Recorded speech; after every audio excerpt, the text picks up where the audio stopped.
Rapaz, não é que o negócio está tomando um contorno diferente? Ontem, o ministro Alexandre de Moraes foi defenestrado pela grande mídia, a bancada rural dá apoio à oposição, a guerra está tomando novos contornos. Pois é, hoje é dia 6, esse é o nosso segundo editorial do dia, o Almoço com Política. Essa noite mudou tudo, tá? Mudou tudo. Vocês devem ter percebido que eu deixei o vídeo de ontem de manhã gravado, né? Então, a gente está acompanhando agora o que aconteceu à noite. Rapaz, parece que o jogo ficou interessante. O Flávio Bolsonaro fez uma postagem dizendo que os deputados da oposição resolveram parar tudo e, literalmente, realizar aquela greve que eu tanto cobrava que eles fizessem.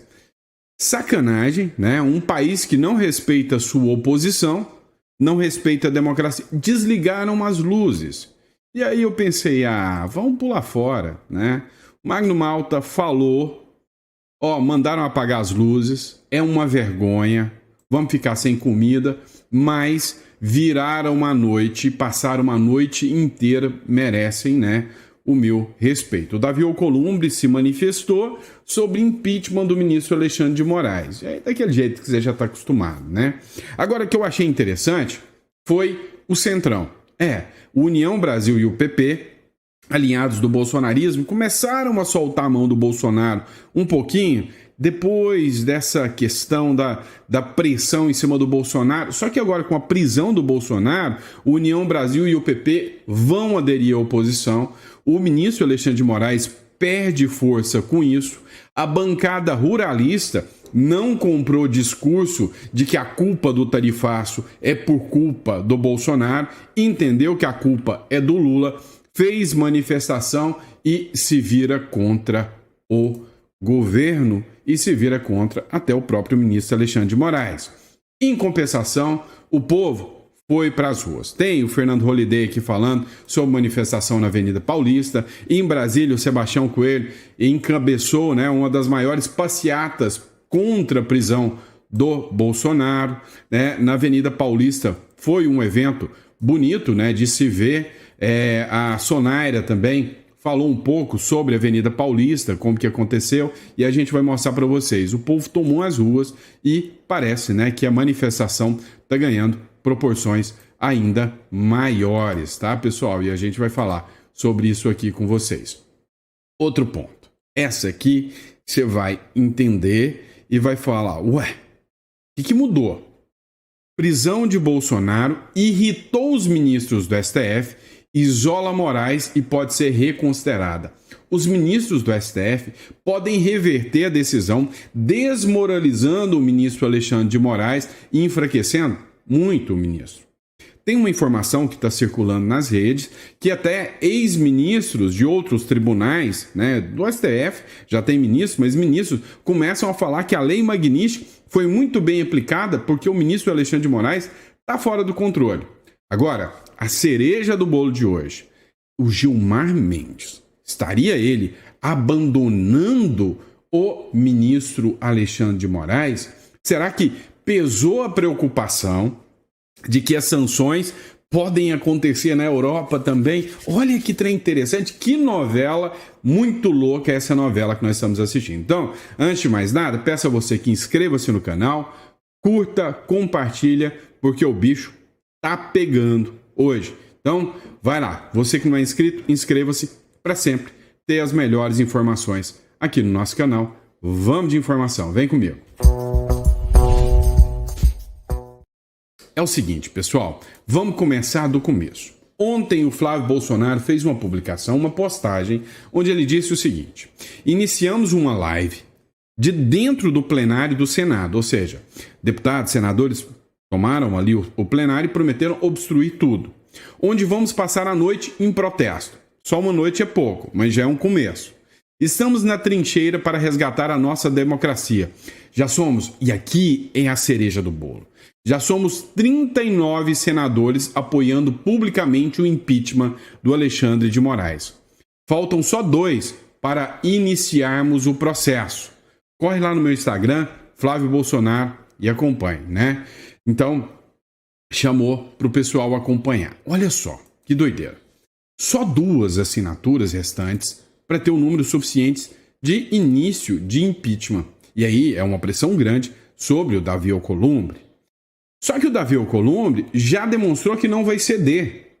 Comprou briga com essa parte desses deputados, desses senadores. O que acontece? Ele apagaram as luzes, o Senado às escuras, mas a oposição ficou lá. Então, tanto na Câmara quanto no Senado, os senadores ficaram lá em sinal de protesto. E na Câmara também. Dá uma olhada nisso aqui. Ele tenta calar a principal liderança de direita do Brasil, que é o presidente Bolsonaro, de uma forma absolutamente atípica, fora da normalidade, e decreta a prisão domiciliar. Ele tenta... Veja, esse foi o momento em que o senador Rogério Marinho estava fazendo o discurso e deixou todo mundo no escuro.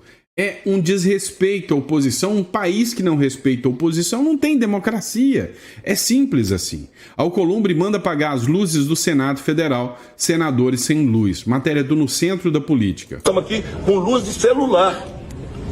E aqui fica meu repúdio, em nome de todos, eu acho, por essa covardia praticada nesse momento contra nós que somos senadores e que somos membros dessa casa. Muito obrigado, senador Magno Malta. Obrigado ao senador líder Rogério Marinho. O pior não é o apagar das luzes do Senado Federal. É triste, é um ato de desrespeito aos senadores. O pior é o apagar das luzes da democracia no Brasil. Pois é literalmente, né, um tapa na cara. Mas quando a gente tem que ser crítico, a gente critica. Quando a gente tem que parabenizar, a gente tem que parabenizar. Os parlamentares viraram uma noite no Congresso, exigiram uma reunião com Mota e com Alcolumbre e ficaram lá. Deputados e senadores da oposição viraram uma noite ocupando as mesas diretoras da Câmara e do Senado e devem resolver o impasse somente depois que os líderes partidários se reunissem com o presidente da casa, Hugo Mota, e Davi Alcolumbre nessa quarta-feira. Ou seja, enquanto não houver reunião, a pauta estará trancada. Onde mora o ponto interessante? Porque a oposição no Brasil hoje é absurdamente desrespeitada. É tratada como lixo. Nenhuma democracia do mundo trata a oposição como o Brasil trata. Isso é uma vergonha sem precedentes. Isso como disse o senador Marcos Rogério, o problema não é apagar das luzes do Senado, é o apagar das luzes da democracia. Agora, o que eles não esperavam é que tem alguém que ainda é respeitado, que é o Centrão. E o Centrão parece que está rachando com a esquerda. Dá uma olhada no próximo bloco.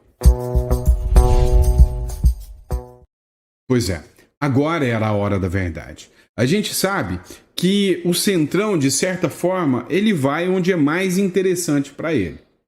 2 partidos de centro, Progressistas e União Brasil, que todo mundo achou que racharia com o bolsonarismo e ficaria com Lula. Pelo contrário, abertamente racharam com Lula. E agora disseram que vão aderir à oposição e o Congresso passa a ser obstruído com a oposição. Mas qual que é a cereja do bolo? O União Brasil e o Progressistas fizeram uma federação, se juntaram e se tornaram a maior bancada, uma das maiores federações do Congresso. Ou seja, a partir de agora, o jogo está muito mais pesado porque grande parte do Centrão passa a aderir à oposição. A guerra está declarada. União Brasil e PP irão aderir à oposição e obstruir as votações no Congresso. Os partidos têm juntos 4 ministérios no governo Lula, os congressistas pressionam pela anistia dos presos do 8 de janeiro e o impeachment do Alexandre de Moraes. O jogo está ficando interessante porque tem muito deputado cobrando agora o impeachment do Alexandre de Moraes. E aí, uma das bancadas poderosas, vem cá, deixa eu contar para vocês. Lá tem uma bancada chamada BBB, é considerada a bancada forte. Bíblia, bala e boi. É a bancada evangélica. É a bancada da segurança pública e a bancada ruralista. A bancada ruralista, que é a bancada do boi, eles não queriam caçar briga com o Lula. Afinal, tem créditos, tem necessidade dos empresários, do agronegócio, ter um bom diálogo com o governo, senão ele ferra com a vida do empresário. Mas ele já está ferrando mesmo assim. Então, a bancada ruralista cancelou qualquer discussão sobre tarifaço, sobre o governo Lula, assumiu protestos a favor de Bolsonaro e começa uma pressão para arrancar o Lula da cadeira. Ó, meu amigo, estão falando em pressão por impeachment, tanto do ministro Alexandre de Moraes quanto impeachment do Lula. A pressão subiu. Mas e o povo, hein? Vamos falar sobre o povo? Sobre nós? Rapaz, sou fã desse cara aqui, Fernando Holliday. Ontem, na porta do MASP, começaram manifestações orgânicas, sem apoio de políticos nem nada. É o povo nas ruas e isso vai crescer. Lembra o não é por 20 centavos? Agora é pela nossa democracia. Dá uma olhada no que disse o Fernando Holliday, que disse, olha, Moraes está ficando isolado. Peraí, eu deixei sem áudio aqui, eu vou colocar de novo. Pessoal, estamos aqui agora na Avenida Paulista, 5 para 7 da noite e vamos sair em carreata rumo à Assembleia Legislativa. Se você estiver por São Paulo, próximo à Avenida Paulista, vem para cá agora, é o momento de se manifestar. Inclusive agora há pouco, a Folha de São Paulo já disse que Moraes está isolado no STF, está sozinho. Os ministros discordam da decisão que prendeu o presidente Jair Bolsonaro. É a hora do basta, agora ou nunca, vem para cá. Pessoal... Pois é, a manifestação ontem foi grande e não foi só no MASP, né? Tem aqui uma matéria também da Jovem Pan falando sobre isso aqui. Dá uma olhada nessa matéria. Aqui na Avenida Paulista, então, em frente ao MASP, hoje à noite, manifestantes a favor de Bolsonaro protestam após a decisão do ministro Alexandre de Moraes sobre a prisão domiciliar do ex-presidente. Aqui muitos manifestantes se reuniram embaixo da estrutura do MASP. Chove bastante aqui na Paulista, então eles ficam apenas embaixo da estrutura, mas uma motociata já começa a sair na direção da Consolação. Eles que estão em cima de um palanque ali, com alguns organizadores dizendo palavras, principalmente em relação à anistia do ex-presidente e também ao impeachment de Alexandre de Moraes. Essas são as principais faixas e as principais teses dos manifestantes. A cada vez que o semáforo fecha aqui nessa região da Paulista, manifestantes aparecem com faixas na faixa de pedestre pedindo que a quem passa por aqui buzine. Se for... Começou um buzinaço, é manifestação do povo. Agora, o pessoal não colocou a imagem por completo. A Sonaira, ela fez uma publicação, dá uma olhada. Aqui na Avenida Paulista, nós estamos nos preparando para sair aqui em carreata. A chuva não nos impedirá de dizer mais uma vez que o Brasil não aceita mais a ditadura da toga. Fora Alexandre de Moraes e fora Lula! Fora Moraes! Fora Moraes! Fora Moraes! Renuncia! Renuncia! Renuncia! Eduardo! Eduardo! Eduardo! Eduardo! Agora os canais aqui, cadê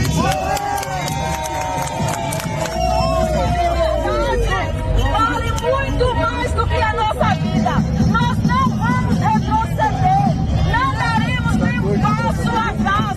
Os covardes serão lembrados pela história. Fora Alexandre de Moraes. Fora Lula. Pessoal, eu quero que vocês prestem atenção no seguinte. Pode parecer poucas pessoas, quase ninguém.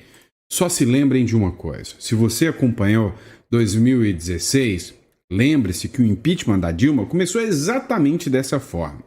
Agora, as manifestações também aconteceram lá em Brasília. Dá uma olhada, uma publicação aqui do desembargador Sebastião Coelho. Olha aí, pessoal, começando a carreata.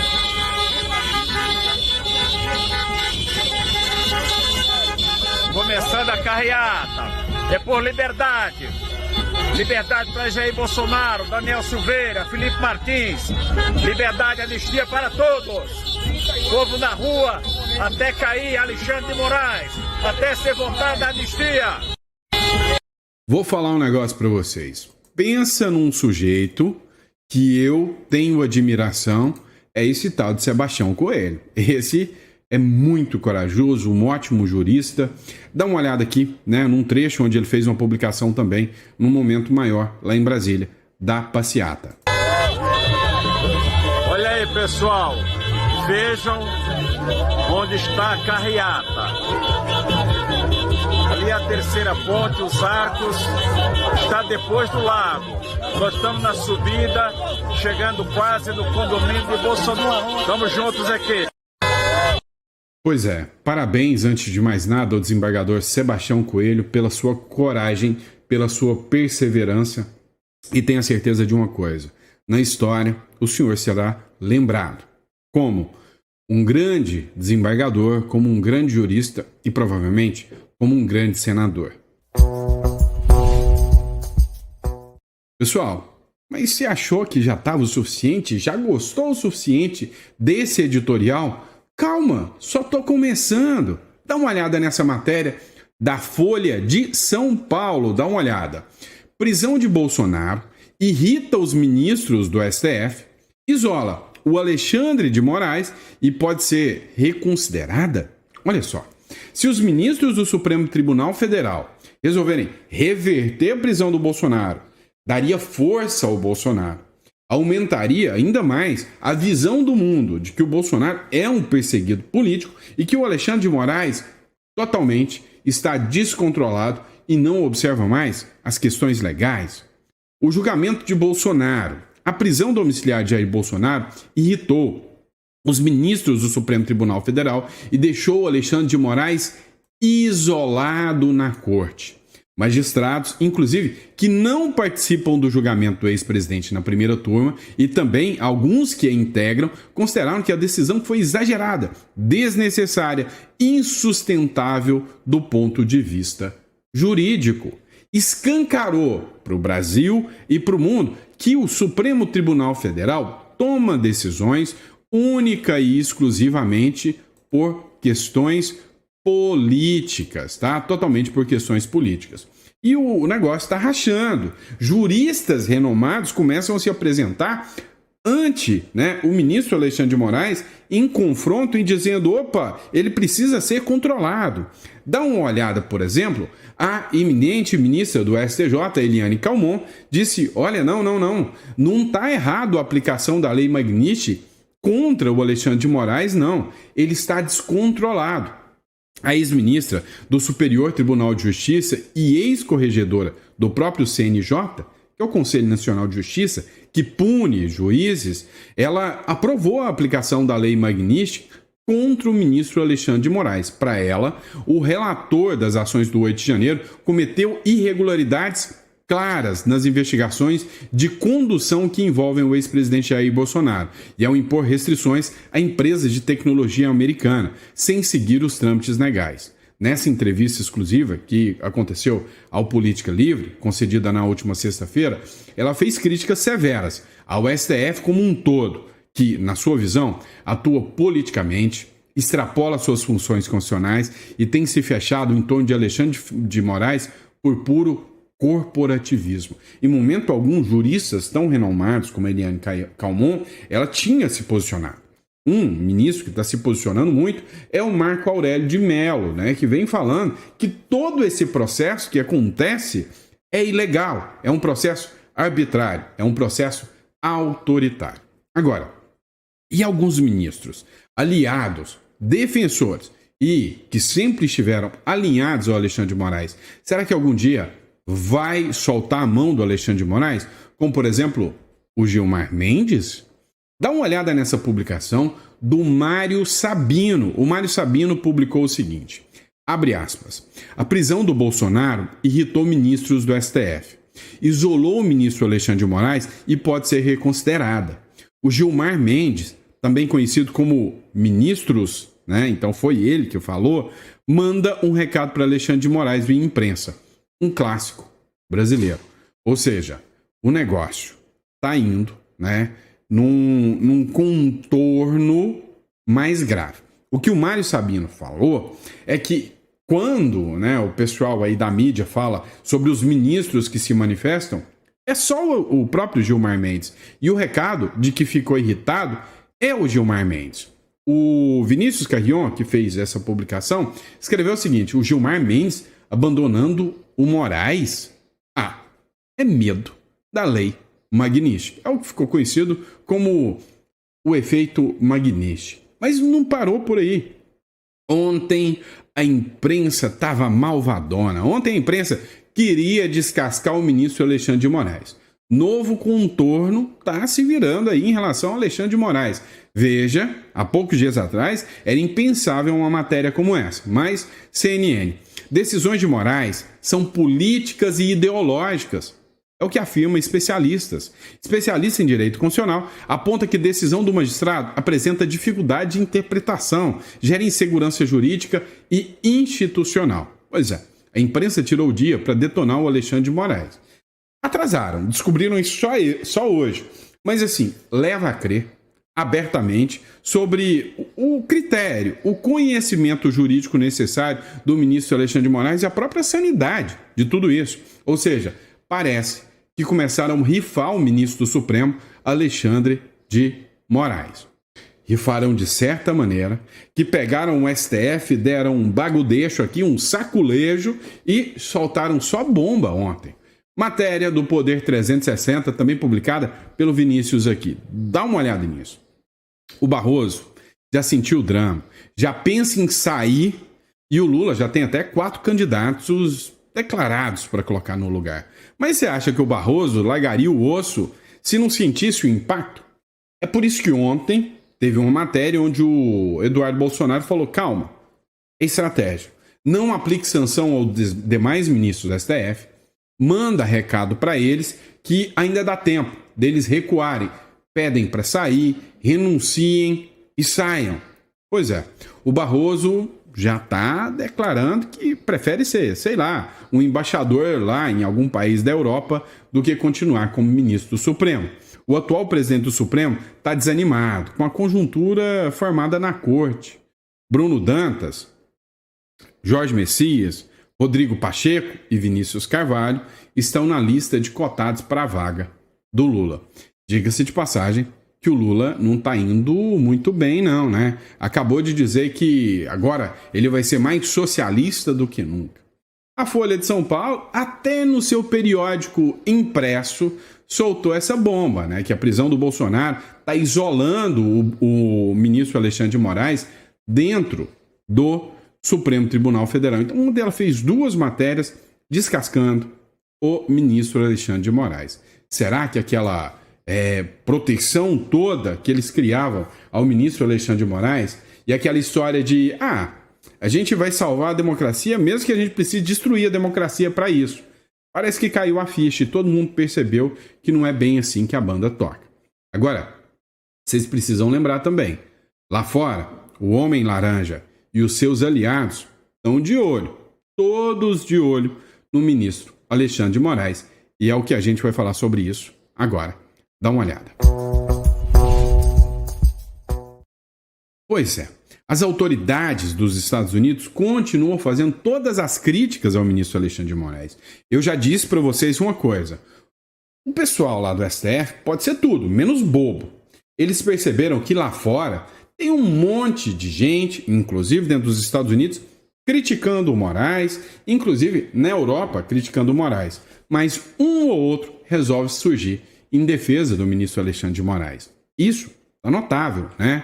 Autoridades dos Estados Unidos criticam a ordem de Moraes sobre domiciliar de Bolsonaro. Disse o seguinte: é só uma ditadura judicial no Brasil. O vice-secretário do Departamento do Estado americano, o Christopher Landau, afirmou que o ministro Alexandre de Moraes, do Supremo Tribunal Federal, está arrastando o Brasil para uma ditadura judicial, em uma publicação no X, após a decretação da prisão domiciliar do ex-presidente Bolsonaro. Abre aspas. Os impulsos orwellianos desenfreados do ministro estão arrastando sua corte e seu país para o território desconhecido de uma ditadura judicial, escreveu a autoridade americana, né? Provavelmente se referindo ao livro 1984, do George Orwell, né? Onde havia um grande tirano que controlava tudo e a todos, inclusive com o Ministério da Verdade. Agora, ficou tão descarado, né? Escancarado, que até a Globo News está tendo que bater em cima, né? Nem dá para acreditar. O Demétrio, da Globo News, partiu para cima do Moraes e defendeu o Bolsonaro. Dá uma olhada nisso aqui. O Alexandre de Moraes preferiu fazer cautelares menores, mas incluiu nessas cautelares menores algo que não tem nenhuma sustentação jurídica, que é a proibição de uso de redes sociais. Isso não tem sustentação, porque só teria sustentação se o uso de redes sociais pudesse ameaçar a integridade do processo. Mas não pode. Todas as testemunhas já foram ouvidas. Não há júri popular para ser intimidado. Os juízes do Supremo não serão intimidados por postagens de Jair Bolsonaro. Até mesmo réus condenados têm o direito de dar entrevistas e ter essas entrevistas replicadas em redes sociais.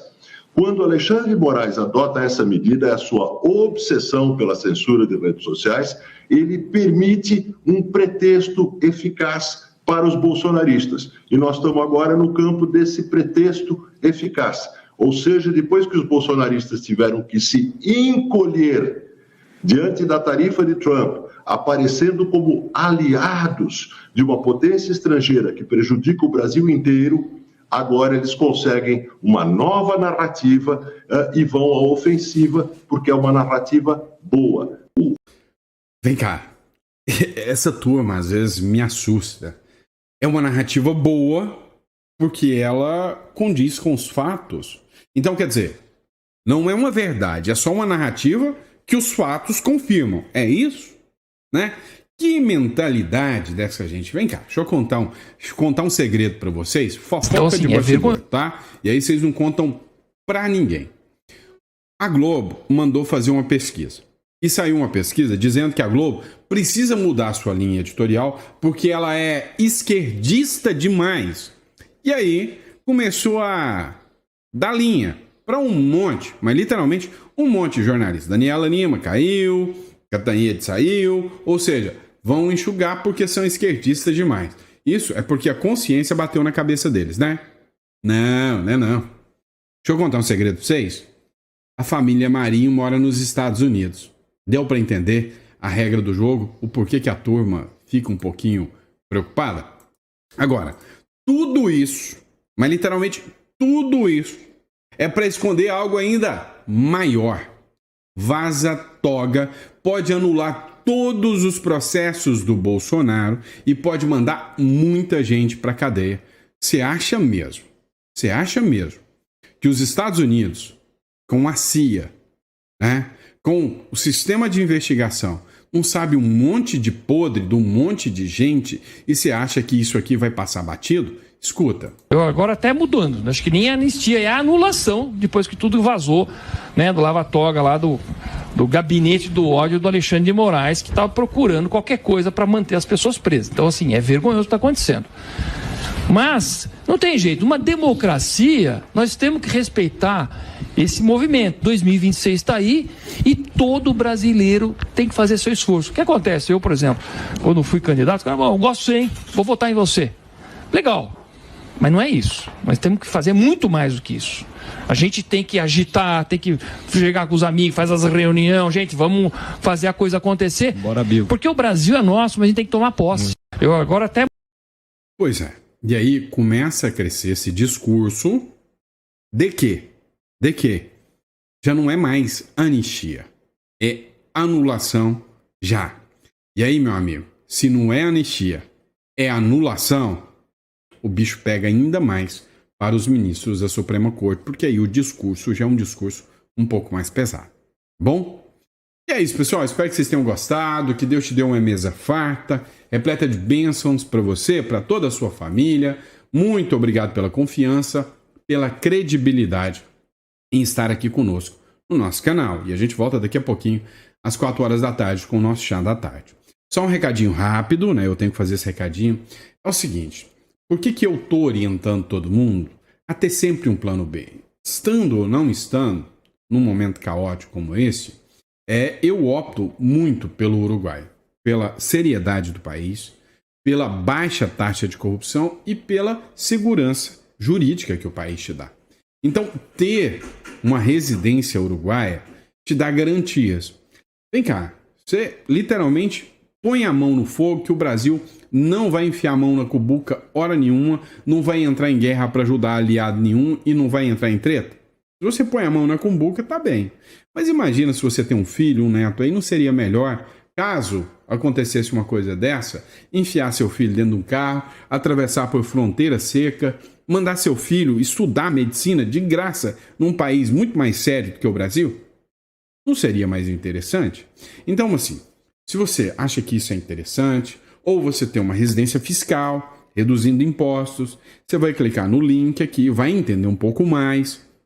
E aí eu vou te explicar como funciona, tanto a residência fiscal, quanto também como funciona a questão da holding, da offshore. Você clica aqui e agenda já a sua consulta, tá bom?